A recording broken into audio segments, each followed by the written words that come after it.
na'am. Malam ya ce wa alamatuhu, alaman fi'ilin madari'i, mu gane wannan fi'ili madari'u ne. Mun ji dai abubuwan da ke shiga fi'ili madari'i wanda ke nuna ana kan yi ne, abubuwa uku idan ya shige shi shine da la da ma annahiyatani da kuma mene da lamul ibtida'i da saufa da sin da an da lan da sauransu da in. Su kuma idan suka shiga madari ina nuna maka su kuma a za a yi ne nan dan gaba kaɗan ba a fara ba tukun. To sai alaman da ke sa mu gane fi'ili madari'i shine mace an ya saha uku ba da lam, ya inganta faruwan shi ba da lam. Duk abin da muka ga lam ta shige shi mu ce wannan abin fi'ili madari. Misali lam yalid wa lam yulad, kaga lam yaludu ne ya inganta lam ya shiga fi'ili madari shine lam yalid. Yuladu ne sai aka ce mene wa lam yulad. wala budda an yakuna mabdu'an bi harfin min hurufil unitu. In dai madari ne dole ne ya fara daga ɗaya daga cikin wa'innan harfofi guda hudu, ko dai ya fara da alhamza da miri wanda ke nuna kai mai magana, ni mai magana, da ko nunin wanda ke nuna mu ne muke magana, ko ya'un wanda ke nuna wani ne can ke magana ko wasu ne suke magana, ko ta'un wanda ke nuna kai kake magana ko ke kike magana ko ita take magana.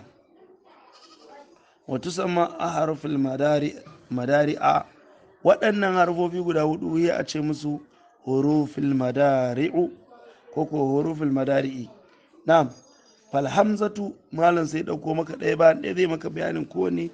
Falhamzatu, harfal hamza lil mutakallim wahdahu, tana zuwa ne dan abokin magana, dan mai magana shi kadai. Nahu ana aqra'u, ni ina karanta. Wan nunin walau ma a gairi, nunin tana nuna mai magana da kuma waninsa. Lil mu'azzam nafsa, koko wanda yake girmama kansa ya ce nahnu naqra'u, an gane. Waliya, ita kuma ya lil ga'ibi al muzakkar, ya tana zuwa namiji ne wanda ba shi a gurin, namiji wajen ga'iba ko ko mutane da yawa ba su a gurin. Na'u muhammadu ya qara'u, muhammadu yana karanta. Ko ku wannusuwa ya qara'na, suna karanta mata. Ko ko ya qara'una muhammadu wa ibrahim wa musa ya qara'una alkitaba, ya'un kenan. Nunin nusuwa kuma mata wanda ke nuna ba suna aikin menene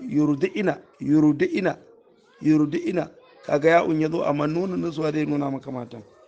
wal ummatu yurdi'ina auladahunna, ko wal walidatu yurdi'ina auladahunna. Na'am. Watta'un lil mukhatibi mutlaqan, ita kuma ta'un tana nuna maka mai magana ne wanda kuke magana tare da shi.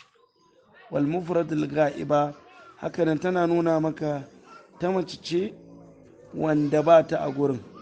Wa musannahuma, da kuma mutane biyu. Duk ta'un tana zuwa ta nuna maka haka. Nahu wanda mutum ɗaya kake magana da shi. Anta taqra'u ya muhammad, wa antuma taqra'ani, kaga mutane biyu. Wa antum taqra'una, mutane da yawa. Wa anti ya hindu taqra'ina, mace ita kadai. Wa fatimatu wa hindatu taqra'ani, kaga duk yawun tana shiga ta zauna maka mutum daya da mutum biyu wanda kuke magana da su.